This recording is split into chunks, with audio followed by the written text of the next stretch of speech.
L'imitation de Jésus-Christ, chapitre 4. Qu'il faut marcher devant Dieu avec vérité et humilité. Le Christ. Mon Fils, marche devant moi dans la vérité et dans la simplicité de ton cœur. Cherche-moi toujours. Celui qui marche devant moi dans la vérité est assuré contre toutes les mauvaises rencontres. Et la vérité le délivrera des séducteurs et des calomnies des méchants. Si la vérité te délivre, tu seras vraiment libre et tu ne te mettras plus en peine des vains propos des hommes. Le disciple. Seigneur, c'est la vérité, comme tu le dis. Qu'il soit fait ainsi avec moi, je t'en prie. Que ta vérité m'enseigne, qu'elle-même me garde et me conserve jusqu'à une fin heureuse. Qu'elle-même me libère de toute attache mauvaise et de tout amour désordonné.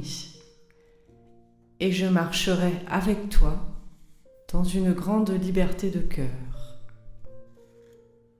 Le Christ.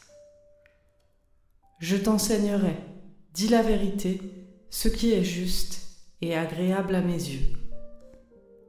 Songe à tes péchés avec un grand regret et amertume, et jamais tu ne penseras valoir quelque chose à cause de tes œuvres. En fait, tu n'es qu'un pécheur, enchaîné, entortillé, dans de nombreuses passions. De toi-même, toujours, tu tends vers le rien. Facilement, tu tombes. Promptement, tu te relèves. Vite, tu te troubles. Rapidement, tu te relâches. Tu ne possèdes rien dont tu puisses te glorifier, mais tu as de nombreux sujets pour lesquels tu dois te mépriser, parce que tu es beaucoup plus faible que tu ne peux le concevoir. Que rien de ce que tu fais ne te paraisse grand, que rien ne te paraisse sublime ou précieux ou admirable, que rien ne te semble digne d'estime, ni élevé, ni vraiment digne de louange et de désir, si ce n'est ce qui est éternel. Que la vérité éternelle te plaise par-dessus toute chose, que ce soit toujours ton extrême bassesse qui te dégoûte. Ainsi, ne crains rien, ne blâme rien, ne fuis rien, tant que tes vices et tes péchés, qui doivent plus te déplaire que n'importe quel autre dommage.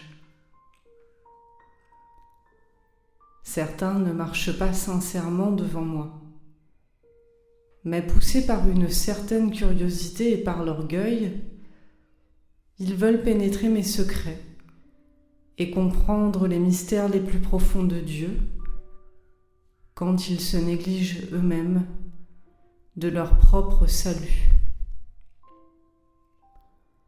Ceux-là, auxquels je m'oppose, tombent souvent dans de grandes tentations et dans les péchés à cause de leur superbe et de leur curiosité. Crains les jugements de Dieu. Redoute la colère du Tout-Puissant. Mais garde-toi de vouloir examiner les œuvres du Très-Haut. Contente-toi de sonder tes iniquités. En combien de matières tu as péché et combien de bonnes œuvres tu as négligées. Certains mettent uniquement leur dévotion dans les livres, d'autres dans les icônes, d'autres encore dans des marques extérieures et dans leurs attitudes. Certains montent dans leur bouche, mais si peu dans leur cœur. D'autres ont l'esprit éclairé et le cœur pur. Ils soupirent toujours après les choses éternelles.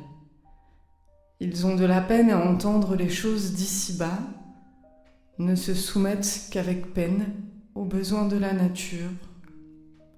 Aussi ceux-là sentent ce que l'esprit de vérité leur dit en eux, parce qu'il leur enseigne à mépriser les choses terrestres et à aimer les célestes, à négliger le monde et à désirer le ciel jour et nuit.